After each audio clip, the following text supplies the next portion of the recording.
Saya sengaja datang, Pak Jaksa Agung dan Pak Ketua Komisi 3, Pak Adis, pagi-pagi. Mengapa datang pagi-pagi? Sebab ada seseorang dari Kupang NTT yang tadi telah disinggung oleh Bapak Arteria Dahlan juga. Sebetulnya saya malu menyampaikan ini, tetapi saya terpaksa menyampaikan sebab nanti saya akan dinilai anggota Dewan asal NTT ini kemana saja. Kok bisa anggota Dewan Dapil lain bisa bersuara kencang tentang NTT? Jadi saya malu, ini sama dengan sebuah penghinaan untuk saya, Pak Ketua. Sahabat saya Arteria Dahlan mau menunjukkan bahwa teman-teman dari NTT sepertinya sudah kehilangan elan vitalnya. Saya menyampaikan belum hilang, Mas. BKH masih ada. Saya masih ada. Oleh sebab itu saya ingin membuat jelas hal yang tadi disampaikan oleh yang terhormat Saudara Arteria Dahlan.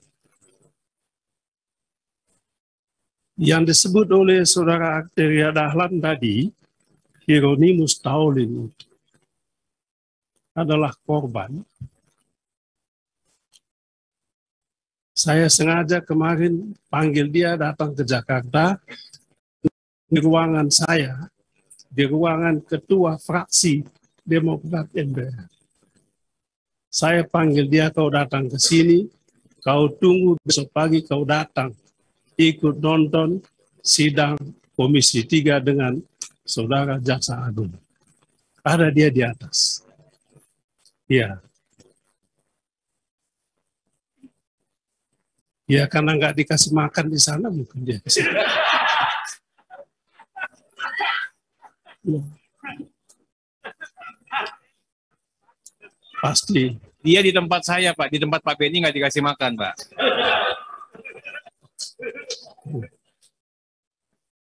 Ini bikin lupa. Saya ini sudah tua. Jadi kadang-kala apa yang saya sampaikan tadi bisa tidak saya ingat lagi. Terima kasih Pak Arteria Dahlan yang telah membantu.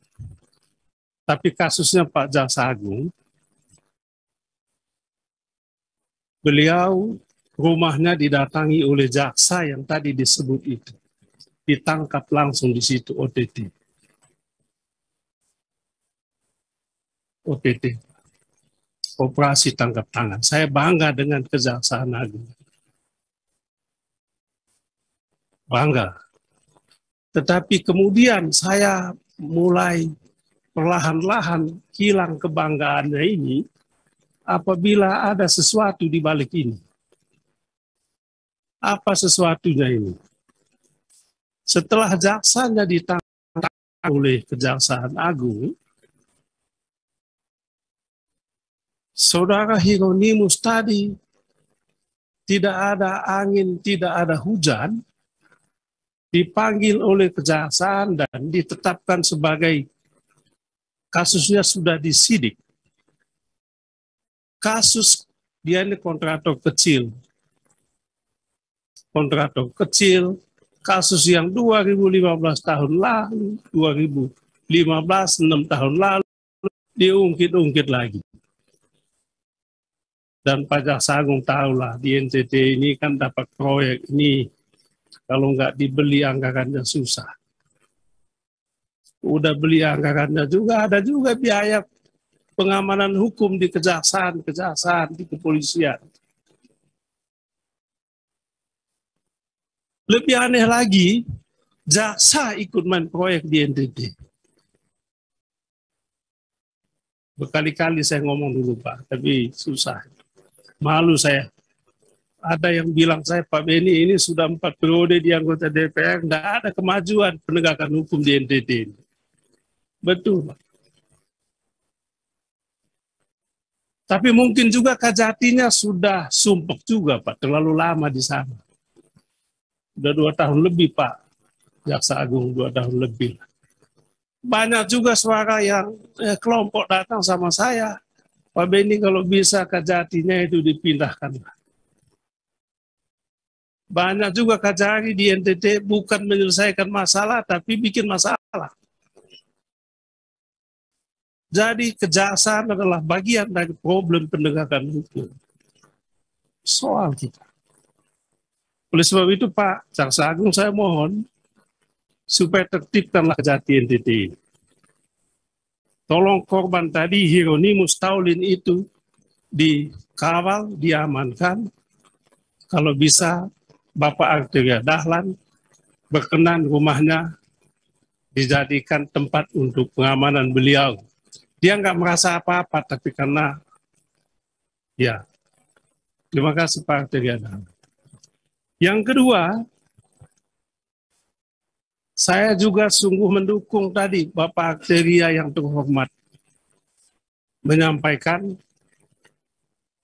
bahwa pelapor tindak pidana korupsi haruslah dikawal, dijaga. Jangan pelapornya yang dilaporkan lagi. Jangan pelapornya lagi yang dipanggil. Jangan pelapornya lah yang diancam. Kalau ini terjadi, luar biasa, Pak. Jangan pula ada teman kita, siapa itu Ubedillah. Siapa itu? Ubedillah Badrun.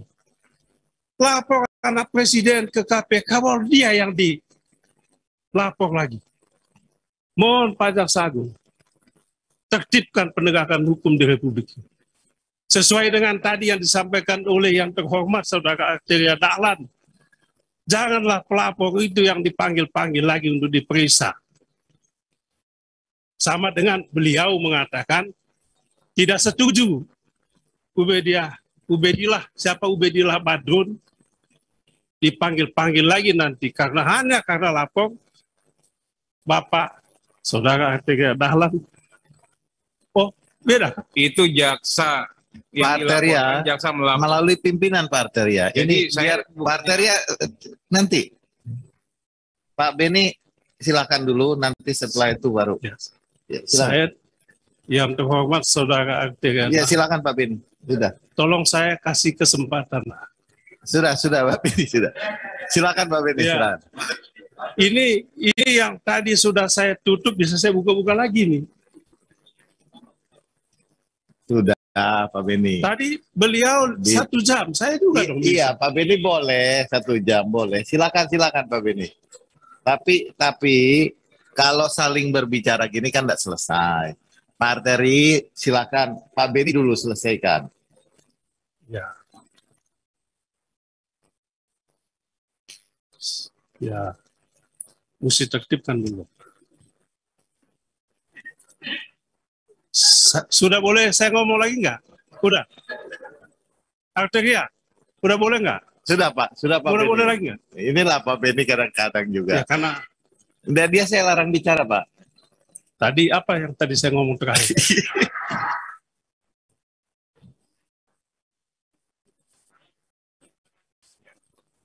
Oh iya, soal itu ya. Ini bukan soal anak presiden atau bukan. Substansi yang disampaikan oleh yang terhormat Arteria Dahlan adalah untuk mendorong partisipasi masyarakat dalam pemberantasan korupsi. Tolonglah yang melaporkan kasus korupsi itu dilindungi. Itu poinnya. Hukum melindungi pelapor, Pak. Loh, kalau tadi Menteri BUMN lapor ke Kejaksaan Agung soal kasus Garuda, apakah dia bisa juga nanti diperiksa? Apakah gitu negara ini? Kacau Republik ini. Saudara Mahfud, Menko Polhukam, ngomong, ada menteri yang peras dirjennya 40M, ngomong ke publik lagi. Ada kasus di Kemenhan, ngomong ke publik. Apaan Republik ini? Kayak enggak punya sistem. Ada dong sistem hukum. Tertib dong penegakan hukum. Masa menteri lapor ke rakyat? Lalu rakyat lapor ke siapa?